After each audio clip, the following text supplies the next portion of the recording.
গত অঘ্রাণে বিয়ে হয়েছে আমার। হিসেব মতো এবছর আমাদের প্রথম জামাই ষষ্ঠী। আমার বাবা নিজে এসে নেমন্তন্ন করে গেছেন কিছুদিন আগেই। এক মেয়ের একমাত্র জামাইয়ের প্রথম ষষ্ঠীতে মা বাবার উত্তেজনা ছিল দেখার মতো। আমিও খুব খুশি ছিলাম মনে মনে। একে অনেক দিন পর বাড়িতে যেতে পারার আনন্দ, অন্যদিকে সব আয়োজন একমাত্র আমাদেরকে উপলক্ষ করে করা, ভেবেই কেমন একটা অনুভূতি হচ্ছে ভেতরে ভেতরে। অধীর আগ্রহে দিন গুনছি। যথারীতি গতকাল রাতে ডাইনিংয়ে খেতে ব্যস্ত স্বামীর কাছে মায়ের জন্য একটা শাড়ি আর কিছু ফল মিষ্টি নিয়ে আসার আবদার করলাম। কারণ আগামীকাল ভোরেই আমাদের রওনা হওয়ার কথা। আমাদের কথাবার্তা শুনে রান্নাঘর থেকে শাশুড়ি মা বেরিয়ে এসে ফতোয়া জারি করলেন, তোমার কি কোনো কাণ্ডজ্ঞান নেই?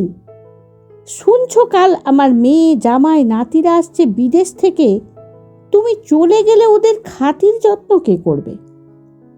আমার মেয়ের তো একটা মান সম্মান আছে নাকি? আমার যথেষ্ট বয়স হয়েছে, এখন থেকে তোমাকেই তো এসব দায়িত্ব নিতে হবে। অনেক দিন তো হলো, একটু একটু করে সংসারের হাল ধরার চেষ্টা করো এবার। এমনিতে আমার শাশুড়ি তুই তুকারি করলেও কোনো বিষয়ে মনক্ষুণ্ণ হলে তুমি করেই কথা বলেন। আমি অসহায়ভাবে আমার স্বামীর দিকে তাকালাম, কিন্তু আশ্চর্য হলাম। কিচ্ছু না বলেই সে চুপচাপ খেয়ে উঠে শোবার ঘরে চলে গেল দেখে। শাশুড়ি মা নিজের মনেই গজগজ করতে লাগলেন, 3 বছর হলো মেয়েটা নাতিটার মুখ দেখি না।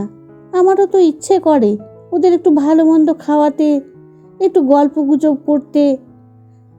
এখান থেকে এখানে তোমার বাপের বাড়ি, পরে এক সময় গেলে হবে না? বুঝি না বাবা। আমি আর কথা বাড়ালাম না। ঘরে ঢুকতেই বর বলল, কি বলবো বলো? আমি তো কালকে যাবার জন্য নিজেই খুব এক্সাইটেড ছিলাম গো। তুমি বলার আগে মায়ের শাড়ি আর বাবার পাঞ্জাবি কিনে রেখেছি অফিস থেকে ফেরার সময়, আলমারিতে রাখা আছে দেখো। কিছুক্ষণ চুপ থেকে আবার বলল, আমি নিয়ে যেতেই পারি, কিন্তু মায়ের উপর দিয়ে গেলে খুব অশান্তি হবে। এভাবে মনোমালিন্য করে গিয়ে আমাদেরও তো ভালো লাগবে না বলো? কি আর করা যায়, একটু ভেবে দেখো। বুঝে গেলাম এই ব্যাপারে শাশুড়ি মায়ের সিদ্ধান্তই চূড়ান্ত। এরপর যদি আমি জোর করে বেরিয়ে যাই, তাহলে হয়তো আমার বাবা মায়ের শিক্ষা দীক্ষার উপর প্রভাব পড়বে, আর বাবা মায়ের অপমান আমি কিছুতেই সহ্য করতে পারবো না। তাছাড়া এটাও ভাবলাম, বিয়ের সময় ননদরা আসতে পারেনি, প্রথমবার দেখা না করে চলে যাওয়াটাও খুব দৃষ্টিকটু মনে হয়। তাই মনকে বুঝিয়ে নিলাম সেইভাবেই। পরের দিন খুব সকাল সকাল উঠে পড়লাম। অনেক পদ রান্না করার আছে বলে তৈরি হয়ে রান্নাঘরে এলাম। গ্যাস ওভেনে একদিকে মুগ ডাল, অন্যদিকে চিংড়ির মালাইকারি ফুটছে। ফুটছে আমার বুকের ভেতরের আগুন পাখিটাও। বাবা নিশ্চয় সকাল সকাল বাজারে গিয়ে নিজের হাতে করে কিনে এনেছেন পাকা আম, চিড়ে, দই, নামি দোকানের মিষ্টি, সরু চাল, কাটা পোনা মাছ। মা হয়তো সবচেয়ে দামি চাদরটা বিছিয়েছেন, কাঁসার বাসন ঝা চকচকে করে মেজে রেখেছেন, উপোস করে পুজো দিয়েছেন ষষ্ঠীর। কিন্তু জামাই ষষ্ঠী আজ সোনার পাথর বাটি। এসব ভাবছি, এমন সময় মা ফোন করলেন। আমি হাত মুছে ফোনটা ধরে হ্যালো বলতেই মা খুব উৎসাহ ভরে জিজ্ঞেস করলেন, তা হ্যাঁ রে, তুই তৈরি হয়েছিস? কখন আসবি? বড্ড রোদ গরম বাইরে, সকাল সকাল বেরিয়ে পড়, বেশি দেরি করিস না কিন্তু। অনেক চেষ্টা করেও মায়ের কাছে আমি আর নিজেকে আটকাতে পারলাম না। ঝরঝর করে কেঁদে ফেললাম। গতকালের ঘটনাটা মাকে খুলে বললাম। মা কিছুক্ষণ চুপ থেকে নিজেকে সামলে নিয়ে বলল, বিয়ের পর অনেক ত্যাগ স্বীকার করতে হয় রে মা। সংসার সুখের হয় রমণীর গুণে। মন খারাপ করিস না, সেও তো তার বাপের বাড়ি আসছে। বাড়ির বউ হিসেবে তোমারও দায়িত্ব আছে তাদের আদর যত্ন করা, তাদের খেয়াল রাখা। কিছু সময় আছে নিজের স্বার্থ দেখলে চলে না। এ তো আমাদের মা শাশুড়ি মায়েদেরই শিক্ষা। মা যতই বলুক, আমি কিন্তু দেখতে পাচ্ছি মায়ের হাতে সদ্য কেনা নতুন তালপাতার পাখা, কাঁসার বাটিতে ঢাকা দেওয়া চিঁড়ে, দই, আম, ফলের বাটা গুছিয়ে রাখা, মায়ের পরনে বিয়ের তত্ত্বে পাওয়া লাল ঢাকাই শাড়িটা, চোখের কোণে জল। স্বার্থ ত্যাগ শব্দটা বড় একপেশে কেন ঠাকুর? সবে ফোনটা রেখে রান্নায় মন দিয়েছি, এমন সময় হৈ হৈ করে ঢুকলো ওরা তিনজন।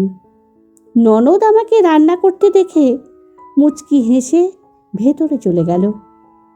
একটু পরেই ওদের শরবত দিতে গিয়ে দরজার এপার থেকে শুনতে পেলাম মা মেয়ের কথোপকথন।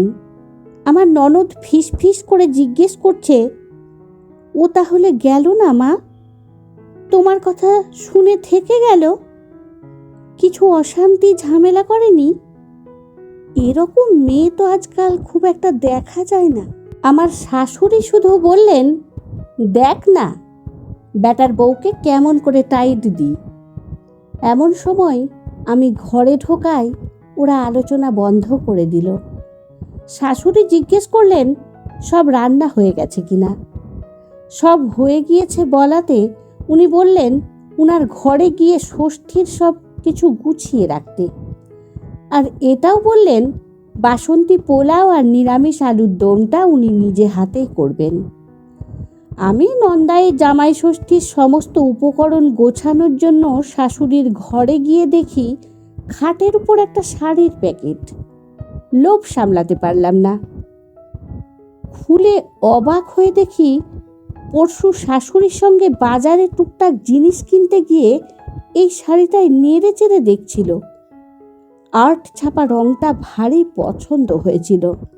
এমন সময় শাশুড়ি মা ঘরে ঢুকতেই আমি জিজ্ঞেস করলাম, এটা বুঝি বর্দির জন্য নিয়েছেন? উনি হেসে বললেন, আমার ভালো মেয়েটার জন্য না নিয়ে কি পারি বল? বলেই শাড়িটা আমার গায়ে ফেলেই বললেন, বাহ, তোকেও বেশ মানাচ্ছে কিন্তু। সব কিছু মিলিয়ে মনটা ভারী তেতো হয়ে গেল।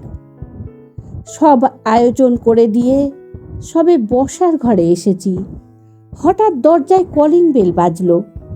দরজা খুলে আমি তো ভীষণ অবাক হয়ে গেলাম।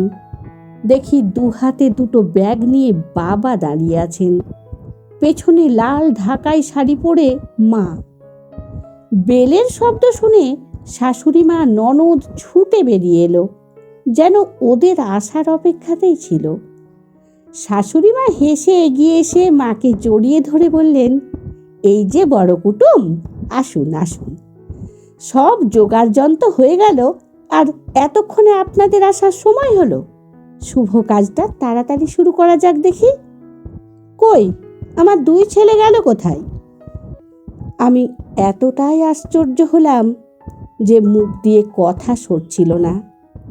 মা আর শাশুড়ি মায়ের নিজের নিজের জামাইয়ের ষষ্ঠী পর্ব মিটে যাওয়ার পর শাশুড়ি মা উঠে এসে আমার চিবুক ধরে চুমু খেয়ে বললেন, তোমার মায়ের জামাই যেমন ভালো ছেলে, আমার বৌমাও তেমনই ভালো মেয়ে।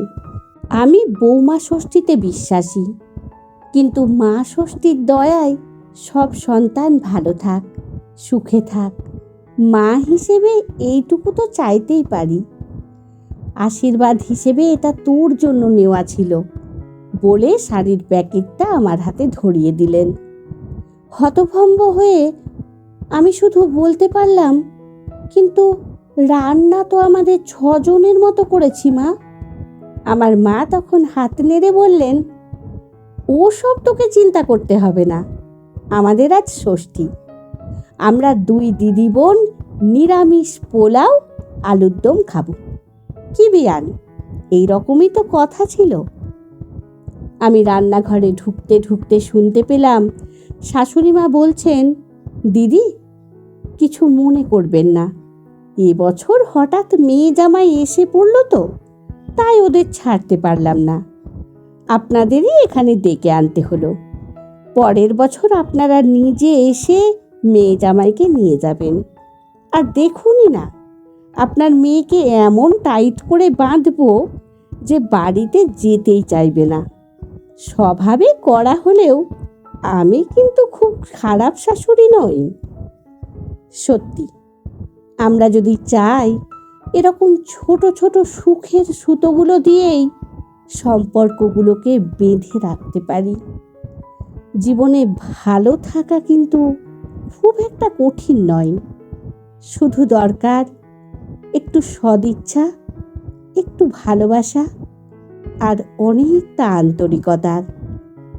কথাই বলে, যদি হই সুজন, তেঁতুল পাতায় নজন।